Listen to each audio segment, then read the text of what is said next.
Hi, it's Harriet. I wanted to stop by. I know I did a video yesterday, and um, I've been reading stuff over the last 24 hours, and things have been sent to me. Um, and I kind of want to distance the Southwest thing, and I want to talk about something that's came out because of the Southwest thing. I, as a food allergy advocate and a food allergy educator and a food allergy parent, am probably in the saddest state and upset with my fellow food allergy parents more than I've ever been. I think because I've been seeing comments on the internet.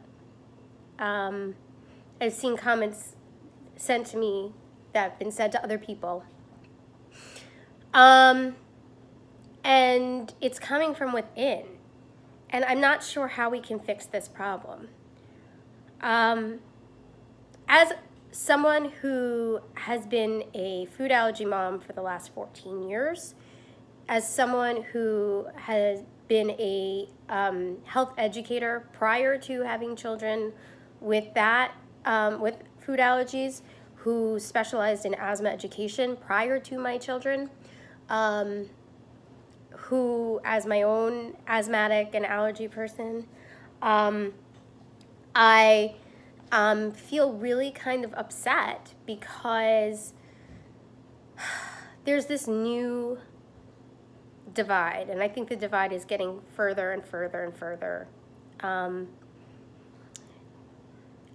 I make this video as a parent of children with allergies that are just as life-threatening as a peanut allergy.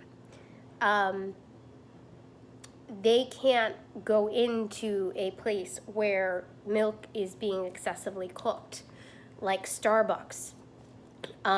We had a reaction where my son was sitting by an open air kitchen in an Italian restaurant, and it was, kind of close to where they were cooking everything, and he never consumed anything, but we had breathing issues. His asthma kicked up, his eyes got itchy, so we learned that we could not go to places like that.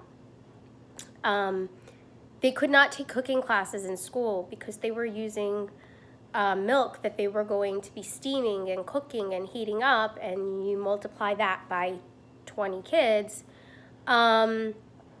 it was not a safe environment for them, let alone the risk of cross-contamination. What has upset me the most, and if you watch this, please understand where this is coming from. This Southwest thing is not a start. If anything, it's the furthest thing from a start. This is just more of the same, as I said in my blog post. This has been going on for as long as anyone can remember. The only message that the media gets, the only message that many of the food allergy advocates put out is about peanuts. Schools do not have broad food allergy policies. They have nut allergy policies. Children with multiple food allergies are asked to sit at the peanut-free table at the same time their allergens are there, so it makes no sense for them to sit there.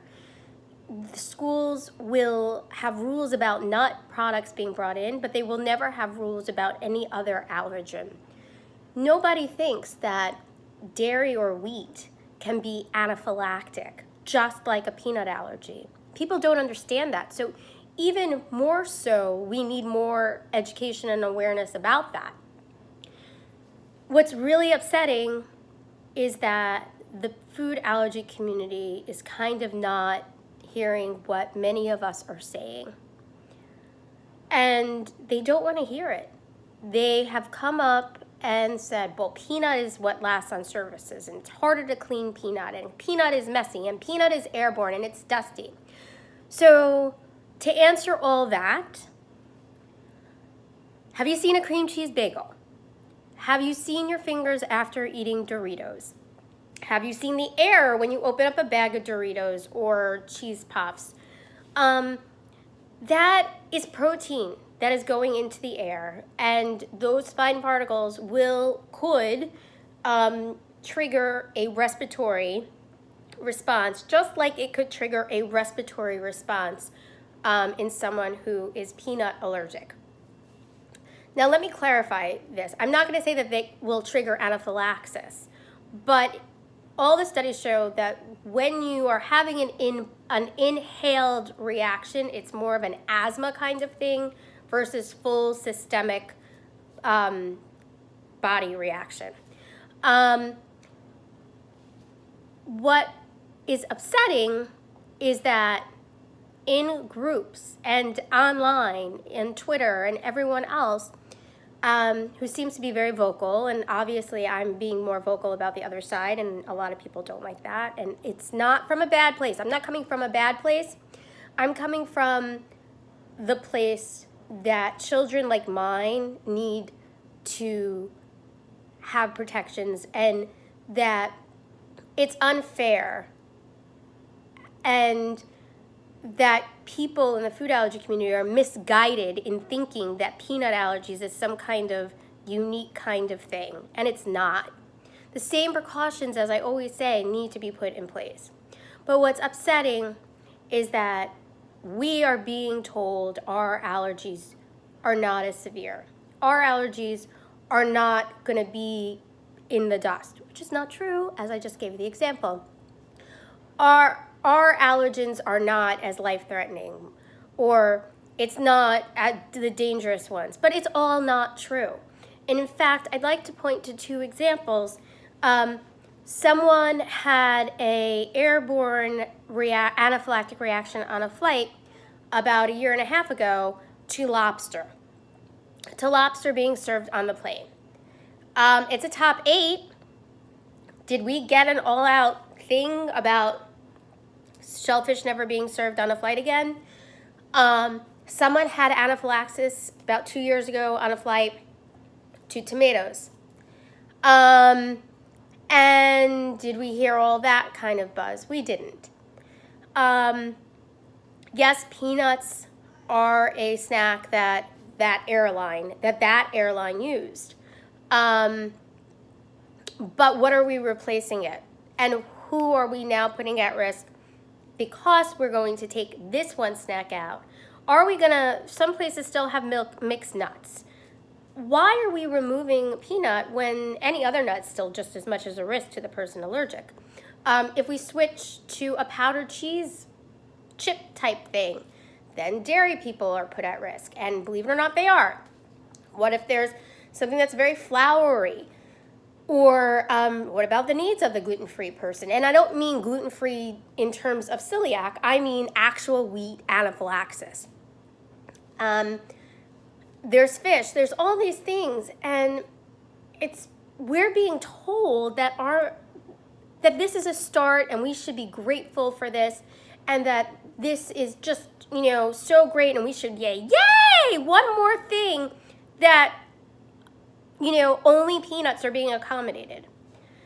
And I'm hurt because you guys, I'm very upfront about things, but I've seen my kids have anaphylaxis from dairy.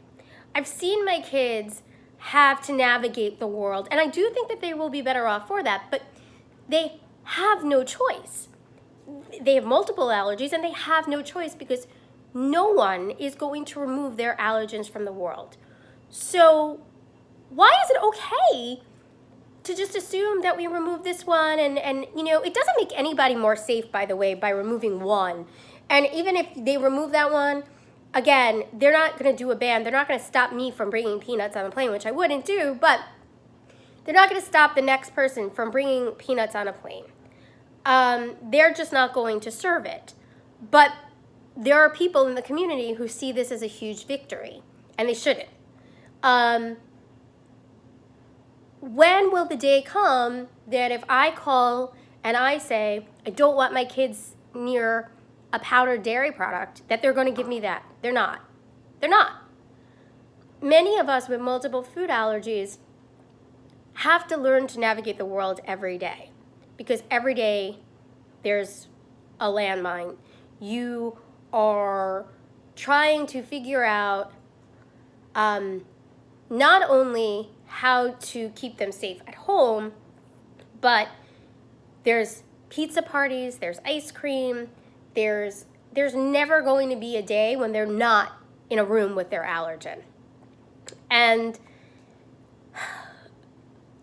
for fellow food allergy parents to go online and say that these other allergens are not as severe is so hurtful and so dismissive.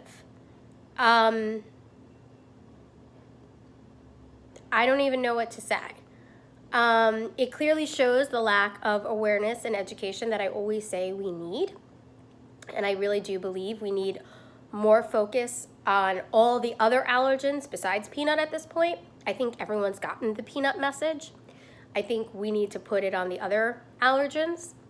And I do mean all 170 allergens, including the top 8.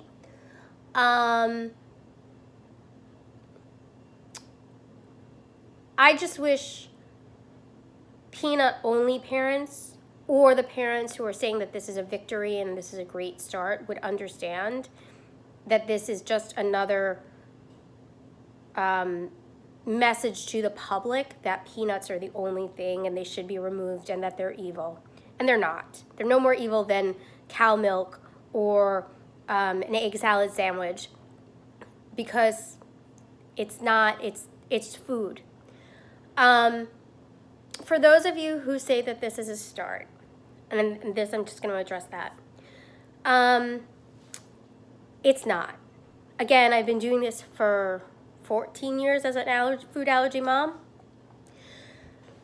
I have fought schools, and I've educated parents and all kinds of things about the risk and the unfair policies that are put in place when you just focus on the nuts and you're not putting in policies and procedures for kids with multiple food allergies or other food allergies. People said to me it was a start 10 years ago. We're now 14 years in. My kids are one kid's in high school and one's in middle school. It was a start when I first started. It was a start in 1990, I would say, not 1990. Well, let me say when I started teaching in 1997, we just started getting peanut policies on the market. But when my son entered school in 2007, they were saying it was a start. But now here we are in 2018. It's not a start anymore. Now we recognize nothing else but that. And it's an insult to say that it's a start to the rest of us. So what we really need, and I'm asking from the food allergy community, is that we demand equal attention and policies that are fair and equal, and that every child or adult has equal access to what they need, and that there's no blanket removal of things, and that there's no assumptions being made that one allergen is worse than any others. And that we stop taking this false belief that peanut is so much worse than everything else. So if you watch this and you are a peanut-only parent, just know that I expect that you might be upset with what I'm saying, but I would hope that if you come across parents with other allergies outside peanut, that you would understand that our struggle is real and our struggle is intense, because schools won't accommodate us, other allergy parents don't accommodate us, and the world knows very little about how serious our allergies can be. And everyone else, I would hope that we would start changing the conversation on what we expect from people and from others, and we make the conversation now about overall broad food allergy policy, and that the awareness now comes that Peanut is not the only one, but that they're all dangerous to that person. And with that, I think I said my piece. I just hope that you understand that a lot of what's going on is pretty hurtful. Thanks. Bye.